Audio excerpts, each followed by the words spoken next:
एक और अच्छा डिसीजन लिया गया है और पंजाब में ज़मीनों पर कब्जा पंजाब में एक बड़ा मसला था, उसके खिलाफ एक तारीखी कदम उठाया गया है।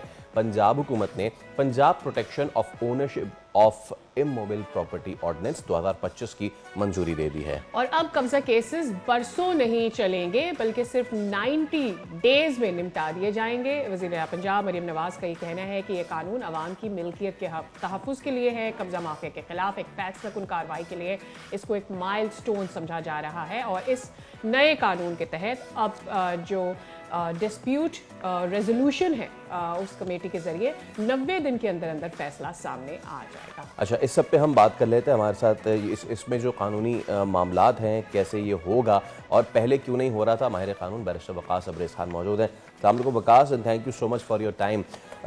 हमें पता है कि पंजाब में ये इशू है, वैसे तो लैंड ग्रैबिंग का पूरे पाकिस्तान में इशू है, हम जहाँ बैठे हुए वहाँ तो चाइना कटिंग पूरे पाकिस्तान में हमने मुतारिफ करवाई है, लेकिन ओवरऑल इस इक़दाम को आप कैसे देखते हैं और 90 दिन का ये जो कहा गया है आपको कैसा लगता है? ये इज इट प्रैक्टिकल या फिर थोड़ा आगे पीछे मामला हो सकता है, ये बताइए।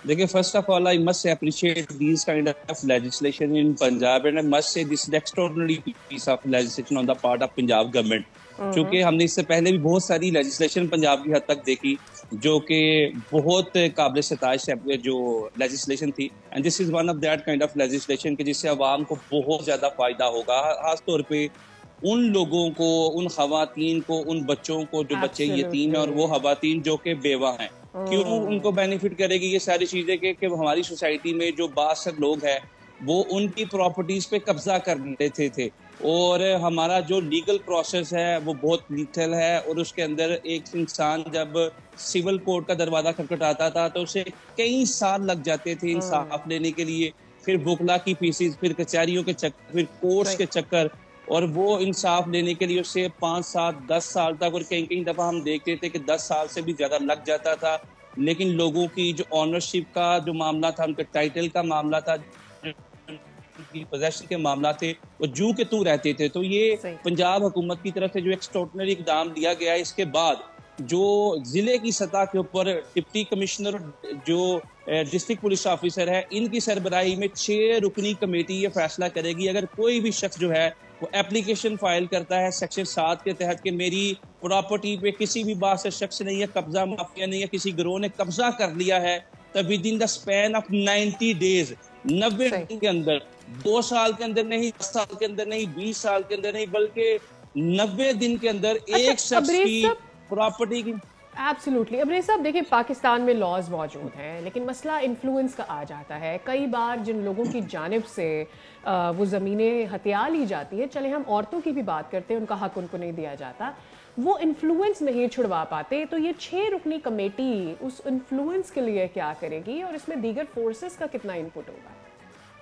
देखिए, इस 6 रुकनी कमेटी के अंदर इस शहर की एक डिस्ट्रिक्ट के सबसे ज़्यादा 62 ब्यूरोक्रेट्स होंगे जिसकी सरबराही डिप्टी कमिश्नर करेंगी, जिनके साथ डीपीओ होंगे, उसके बाद एडीसीआर असिस्टेंट कमिश्नर कंसर्न डीएसपी, और एक जो है वो कंसर्न एसएचओ या पुलिस स्टेशन जो है वो जाके कब्जा वागुजार करवाएगा। तो आई थिंक इनसे ज़्यादा गवर्नमेंट की सतह पे, ये गवर्नमेंट की तरफ से कोई अथॉरिटी या कोई पावर ज़्यादा मजबूत नहीं हो सकती है, स्ट्रेंथ नहीं हो सकती जितने कि ये लोग एक शहर के हाथ समहाउ ब्यूरोक्रेसी की अगर हम बात करें तो आई थिंक के इनसे ज्यादा तो बासर शख्स कोई नहीं हो सकता कि जिनके पास अथॉरिटी है, जिनके पास स्टेट की रिट है, और जो शख्स स्टेट की रिट को चैलेंज करेगा उस शख्स की बिल्कुल जो है वो गर्दन मरोड़ दी जाएगी। जो शख्स किसी बेवा की प्रॉपर्टी पे कब्जा करेगा, किसी यतीम बच्चे की प्रॉपर्टी पे हाथ साफ करने की कोशिश करेगा और ये समझेगा कि ये अदालत का दरवाजा खटखटाएगा, जैसे बारी भरकम फीसेस देनी पड़ेगी और वहां पे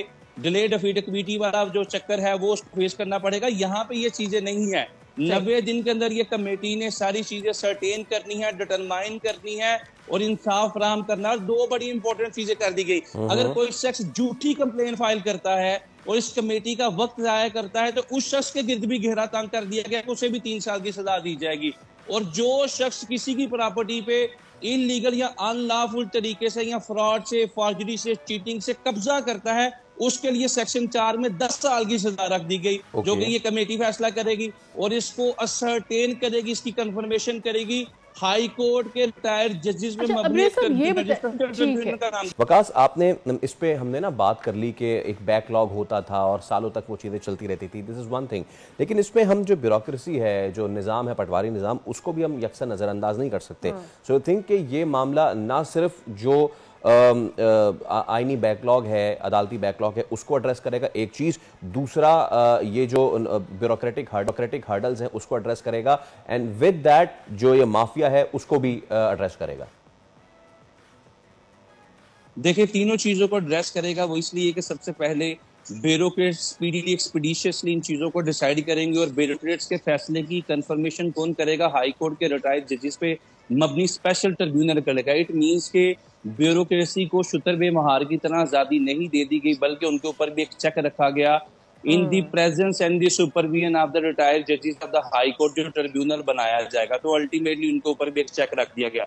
फिर उसके बाद हमारी सोसाइटी के अंदर जो हमारा लीगल प्रोसेस है उसको ये सीधे बहुत ज्यादा असिस्ट करेंगी। जो लीगल प्रोसेस के अंदर की जो डिलेइंग टैक्टिक्स थे, मैं जो मादरत के साथ ये बात करूंगा कि वोकला की तरफ से, हम लोगों की तरफ से भी जो डिलेइंग टैक्टिक्स का इस्तेमाल किया जाता था और जो केस जो है 2-2, 4-4, 5-5 साल लटकता रहता था। अब ये चीजें इस तरह नहीं होनी जा रही। This is a summary process और 90 दिन के अंदर सारी चीजें होंगी। और मैं आपको ये अपनी आंखों देखकर हाल बताता हूँ, चूंकि मेरा नेटिव सिटी है सियालकोट। यहाँ पे डिप्टी कमिश्नर सभा अली असगर साहब है और डीपीओ सियालकोट है फैसल सिद्धार्थ, दोनों बड़े अच्छे तरीके से इन चीजों को देख रहे हैं। और मैं ये समझता हूँ कि अगर पंजाब भर के तमाम डिस्ट्रिक्ट्स के अंदर संगे मील अबूर होता हुआ नजर आ रहा है। वकास अब्रेज साहब, बहुत बहुत शुक्रिया। Was wonderful to show and talk about this issue जो कि रिजॉल्व नहीं हो पाता है, लेकिन अब जब टाइम फ्रेम दे देते हैं तो अच्छी बात ये होती है कि आपको पता चलता है कितने जल्दी ये मसाइल हल किए जा सकते हैं। सब्सक्राइब करें और बेल दबाएं ताकि कोई खबर रह न जाए।